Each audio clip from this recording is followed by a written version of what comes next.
When looking at the financial and military world, it might be easy to comprehend that these elements can be used for the benefit of the world, or the opposite. We have even become accustomed to the fact that governments don't work in our interest, even though we also still tend to believe that we voted for them and that they are supposed to be our representatives. We trust them with our money to spend it wisely, and time and again are disappointed by the results. The last decades also showed that a lot of people have been disappointed by religion. By watching episode 3 of this conclusion, you understand why. People were sick and tired of the deceit and fear-mongering of the church. What happened to these people? Did they abandon their faith, or did they find a replacement? Many millions of people have found solace in the New Age movement. Meditation, full moon rituals, ascended masters. It gives peace of mind and heart and stimulates intuitive abilities. Personally, I have been a yoga teacher and energetic therapist for 10 years, and I loved it. I never questioned the channeled truths and the tons of spiritual books I devoured. Some resonated, some didn't, that's all. If it didn't resonate, it meant I wasn't ready for it yet. To say it bluntly, I was a sheep. Being ruthlessly awakened the last decades, I am now able to see how our society works. Multiple times I was shocked to the core with what I discovered in my research. And what I am about to tell you was as shocking for me as it will be for you. It feels like the earth dissolves under your feet. It takes time to digest. It's like a process of grieving. Disbelief is followed by anger, by intense sadness, and finally by acceptance. When you reach that moment of acceptance, you can't imagine how you didn't see it before. Evidence is all around. How could I possibly have ignored it that long? Having said that, I hope you understand there is absolutely no judgment from me about whatever a person wants to believe. If you find deep satisfaction in whatever faith you choose, and if that faith makes you grow on a personal level, increases positive feelings such as compassion and love, why change a thing? My only goal is to expose the lies and traps the Cabal has laid for you in an effort to control you. The truth will set you free is not just a phrase. It will empower you to feel and think whatever you like, without being manipulated and without hurting or limiting any other living being. Now let's dive into another deep rabbit hole. New Age. New Age has been brought into the world as the new era of love and light through personal transformation and healing. It all started with the Theosophical Society set up by Helena Petrovna Blavatsky, better known as Madame Blavatsky, in the late 19th century. Blavatsky was a 33rd degree Freemason. The Theosophical Society was a mystery school that reintroduced hidden, occult and esoteric knowledge. Blavatsky announced the coming of a new age as the higher planetary spirits, or as they were called later, the ascended masters of the Great White Brotherhood, would lead Earth and humanity into the age of Aquarius, an era of brotherhood and enlightenment. The Great White Brotherhood is a spiritual group of ascended masters who have risen from the earth into immortality and still maintain an active watch over the world. Blavatsky claimed to gain her knowledge directly from specific adepts, Mahatmas, ascended masters or initiates.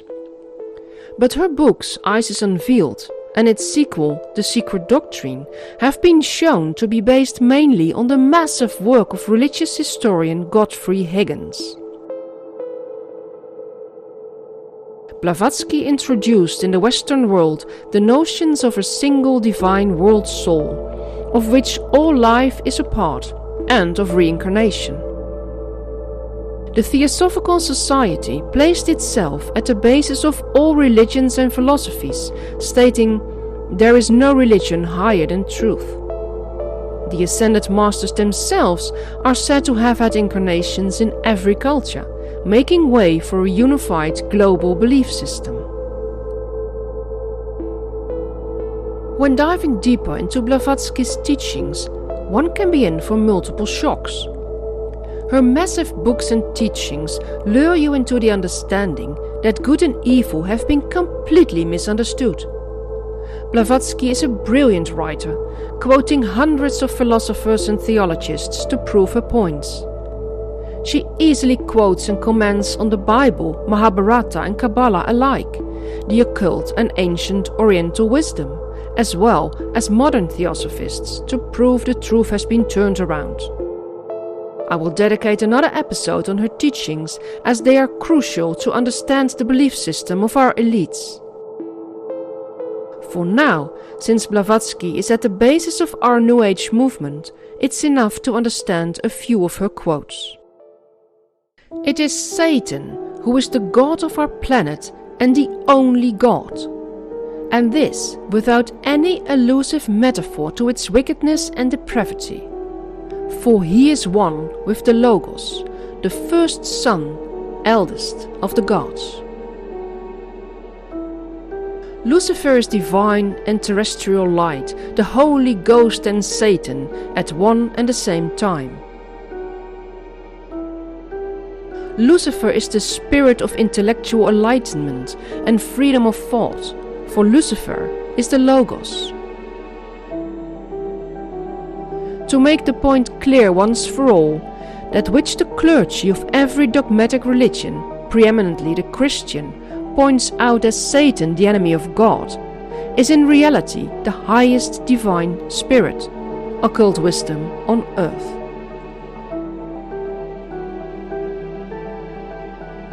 But Satan will now be shown in the teaching of the secret doctrine, allegorized as good and sacrifice, a god of wisdom under different names. In this case, it is but natural to view Satan, the serpent of Genesis, as the real creator and benefactor, the father of spiritual mankind. For it is he who was the harbinger of light, bright radiant Lucifer, who opened the eyes of the automaton created by Jehovah, and he was the first to whisper, "In the day ye eat thereof, ye shall be as Elohim, knowing good and evil," can only be regarded in the light of a Savior.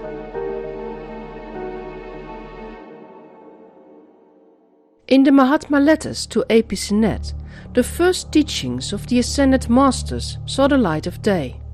Later, Charles Leadbeater, Alice Bailey, Helena Roerich, Annie Besant and Elizabeth Clare Prophet took over and molded the story of the Great White Brotherhood into the version we have today.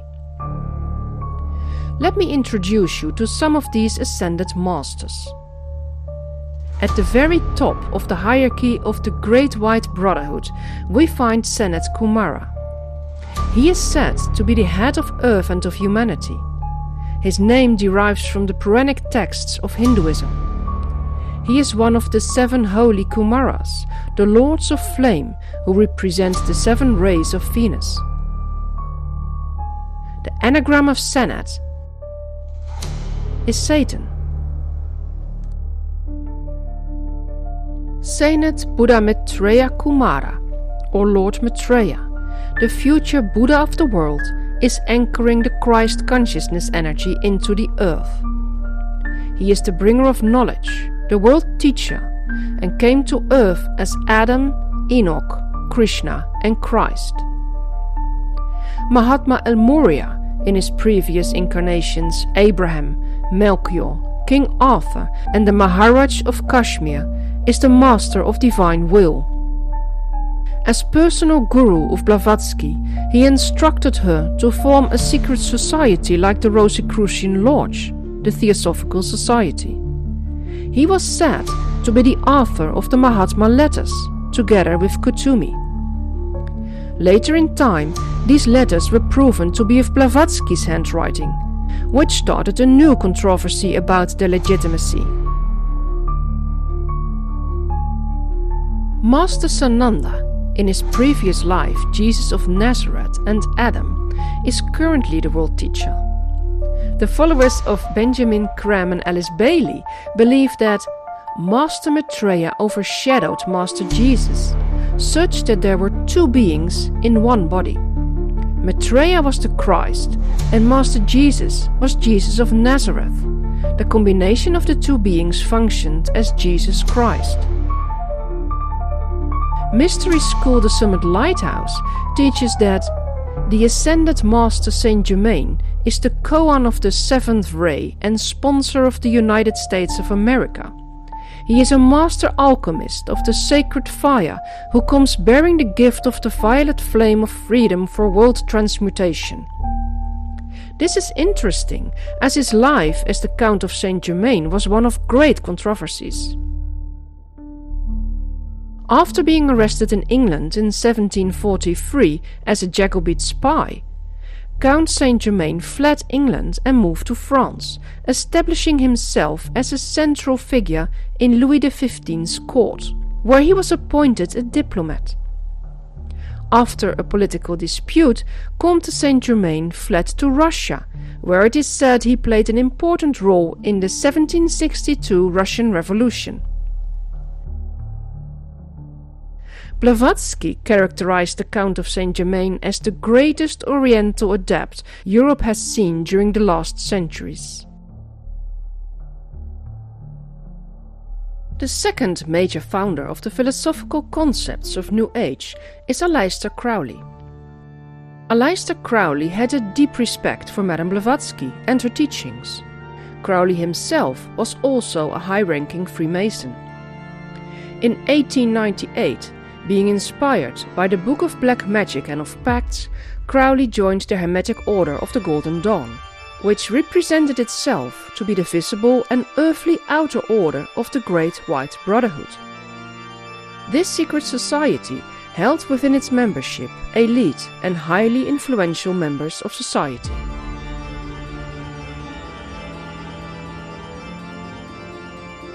Crowley was a 33rd degree initiate of the Scottish Rite in Mexico, 3rd degree of the Anglo-Saxon Lodge number 343 in France, 33rd degree of the irregular Cerno Scottish Rite and 95th degree of the Rite of Memphis Mizraim. Due to his insights in sex rituals, Crowley was initiated into the German-based Ordo Templi Orientis, Otto, in 1912, rising to become the leader of its British branch.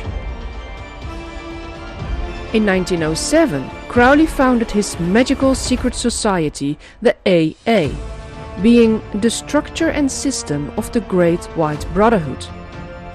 Next, he founded the religion of Thelema, meant to be built on the ruins of Christianity.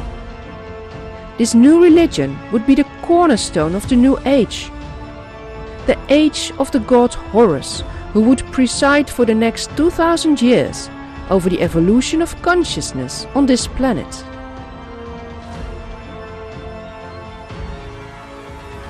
The texts of the new religion were given to Crowley by an entity named Aiwass, who claimed to be a messenger from the forces ruling this earth at present. The result of this communication was the Book of the Law, which stated that to do as thy wilt is the highest law. This book was considered by Crowley to be of equal importance as the Holy Bible, taking over its leading role for the next 2000 years, meaning a shift of 180 degrees from "Father, thy will be done" to "There are no standards of right. Ethics is balderdash. Each star must go on its own orbit. To hell with moral principle, there is no such thing. To do as thy wilt is the highest law."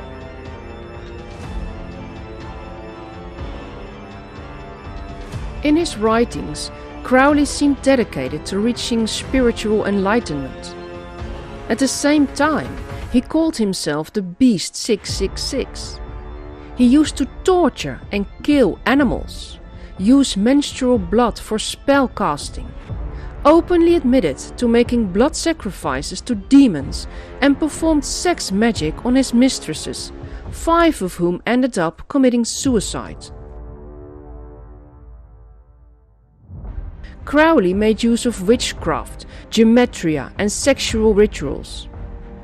To reach spiritual goals, he advised the use of blood sacrifices, claiming it was the theory of the ancient magicians that any living being is a storehouse of energy, varying in quantity according to the size and health of the animal, and in quality according to its mental and moral character. At the death of the animal, this energy is liberated suddenly.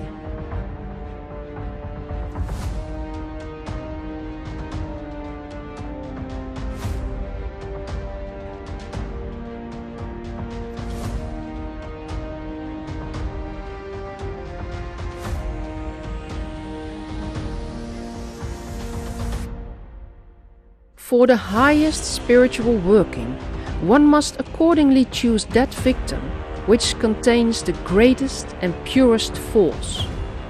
A male child of perfect innocence and high intelligence is the most satisfactory and suitable victim.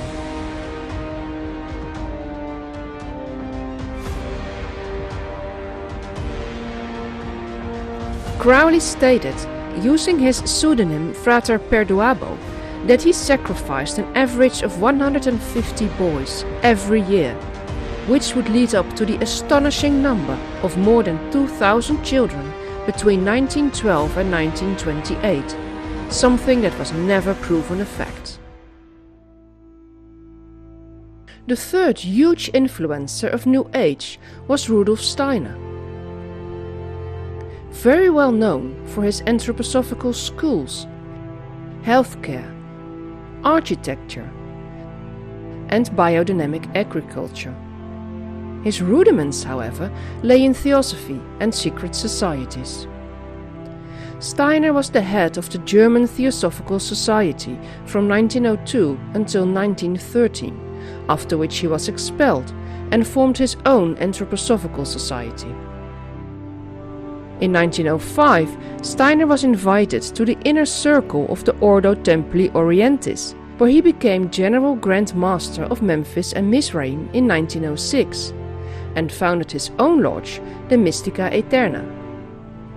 We will dive deeper into the Ordo Templi Orientis in another episode, as it has been fundamental for our current society. Rudolf Steiner was very familiar with the teachings of Blavatsky and her successors, like Annie Besant. Their major point of disagreement and reason of separation was the topic of the second coming of Christ. Annie Besant believed an Indian boy, Jiddu Krishnamurti, to be an incarnation of Master Maitreya. The Theosophical Society attributed a messianic status to Krishnamurti as the New World teacher, which Steiner dismissed. In 1929, Krishnamurti himself denounced the concepts of saviors, spiritual teachers, leaders and followers. He rejected all doctrines and theories of inner, spiritual and psychological evolution as implied in the Theosophical teachings, and cut his ties to Theosophy entirely. He vowed to work exclusively on setting humankind absolutely and unconditionally free. This caused a great crisis within the Theosophical Society. A crisis, but not the end of it. As we've seen throughout history, whenever one door is closed, another is opened. It is said that Hitler's spiritual philosophy was based entirely on the occult teachings of Blavatsky. He aimed to recreate the Aryan root race Blavatsky elaborates on in her books,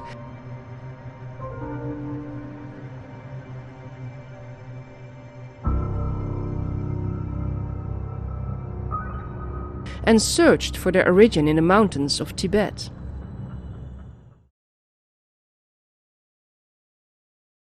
The creation of a better human race and the founding of a new world order didn't stop there. Meet Alice Bailey, another disciple of Madame Blavatsky. She founded the Lucis Trust and Arcane School of Esoteric Studies. She wrote 24 books, all telepathically channeled by an entity called Dwal Kul, also known as the Tibetan.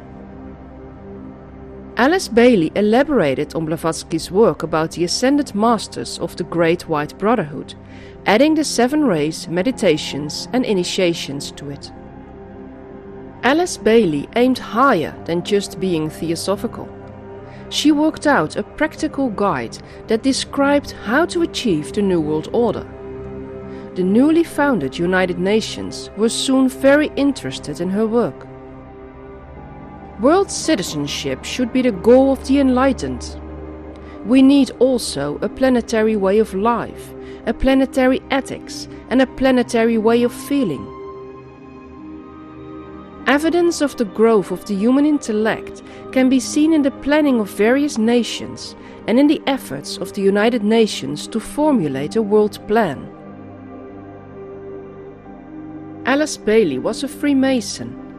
Being member of the Verulam Lodge number 525 in New York, she founded her own Masonic lodge in 1930, deepening her occult studies even further.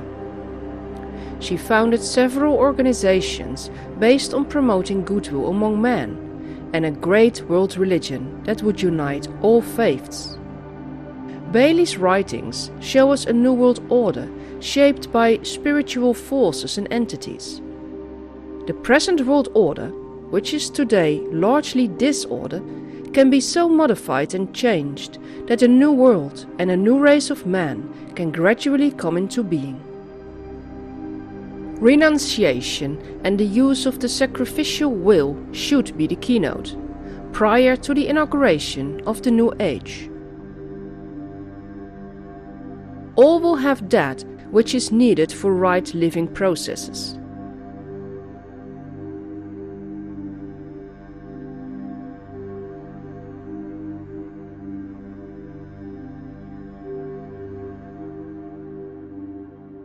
The New World Order must be appropriate to a world which has passed through a destructive crisis and to a humanity which is badly shattered by the experience. Do you remember the Protocols of Zion? In part 4 of the sequel, we showed you this. The moment of the recognition of our despot will come when the peoples, utterly wearied by the incompetence of their rulers, a matter which we shall arrange for, will cry out, "Away with them, and give us one king over all the earth, who will unite us and annihilate the causes of disorders, who will give us peace and quiet, which we cannot find under our rulers and representatives." Then will the mob exalt us and bear us up in their hands in a unanimous triumph of hopes and expectations. Bailey confirms this path by saying, "In the preparatory period for the New World Order, there will be a steady and regulated disarmament. It will not be optional." Well, we all know what mandatory disarmament led to in history.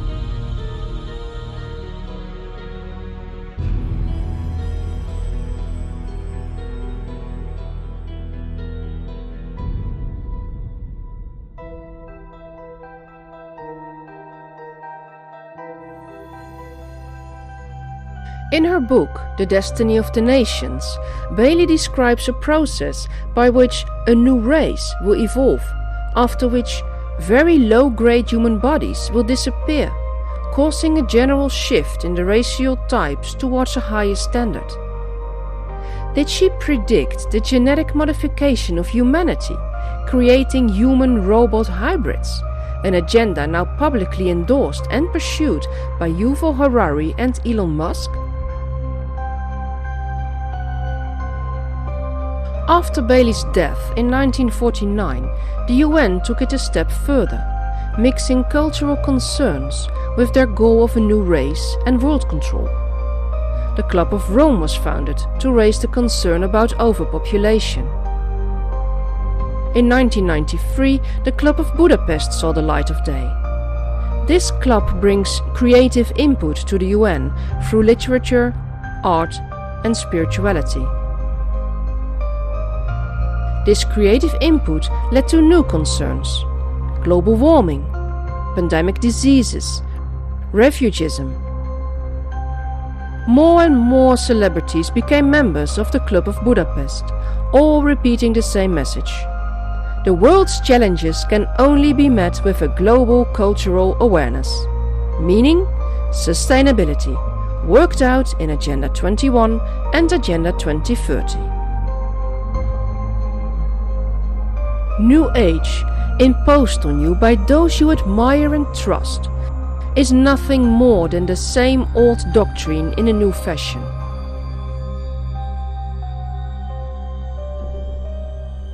We've seen it all before. It's of all ages. The tools used in New Age are meant to keep you submissive and fearful. You are not allowed to challenge the narrative, which would be the same as denouncing the masters. This is just a new Catholic, meaning universal, world religion, meant for world domination. Would you like to see some shocking examples? Let's have a look at one of the most influential New Age books, A Course in Miracles. A Course in Miracles is published by the Foundation for Inner Peace. Two names are mentioned as founders: Helen Schucman and Bill Thetford, together with John Gittinger. What do we know about these people? Helen Schucman was a clinical psychologist, research psychologist, and professor of medical psychology at Columbia University, New York. She wrote A Course in Miracles from 1965 to 1972, channeled by Jesus. Bill Thetford was director of clinical psychology at the Columbia Presbyterian Hospital. In 1955, Thetford was invited by Dr. Harold G. Wolff to join him at Cornell University in New York City, where Thetford worked as chief psychologist on CIA's Project QK Hilltop, later to be called Project Bluebird and Project Artichoke. These projects focused on brainwashing techniques, or MK-Ultra, and effective methods of interrogation.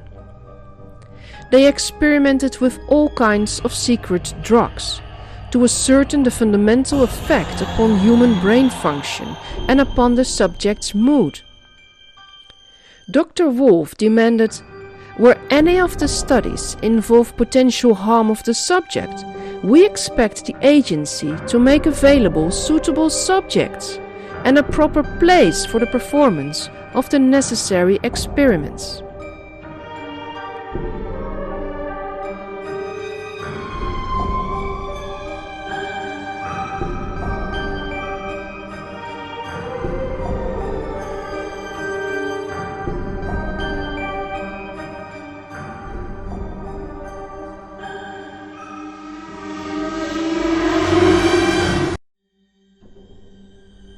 Helen Schucman joined Thetford as his assistant.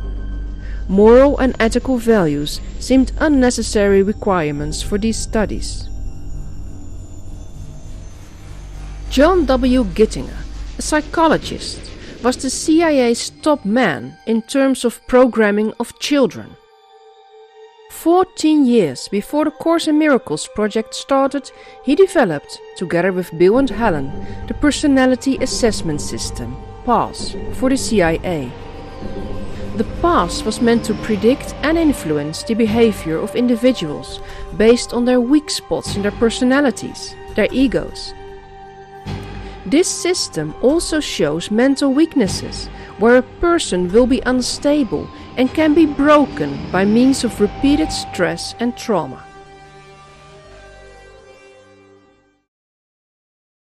The Course in Miracles website proudly states how perfect their collaboration was for paving the way for the Course and its teachings. It made me feel sick discovering all this planned manipulation. Again, they didn't hide it, we just never saw it. Also, I studied the Course in Miracles, not understanding a thing of what I read, but determined to become enlightened by it. Was the Course in Miracles set up as a mind control instrument by the CIA? And if so, what was implanted in our brains? Let me introduce you to one last influential New Age guru, Vadusev Sadhguru, a very popular guru in Hollywood and among globalists. As founder of the Isha Foundation, which is supported by 11 million volunteers in 300 centers worldwide, Sadhguru's personal net worth is estimated at $15 million. Despite being a spiritual leader, he hasn't sworn off materialistic possessions, and he is known for his fondness for luxury cars, motorbikes, and private air travel, partly to show people that you can be materialistic while pursuing a spiritually enlightened life. He gave lectures to Google, Microsoft, the World Bank, the World Economic Forum, and the United Nations. This is his message to the world. We are nice, but we are just too many. But believe me, it is much easier to control human population than human aspiration. They want more souls, I want less on the planet. Oh my God! Is there no one out there we can trust? Who can we follow?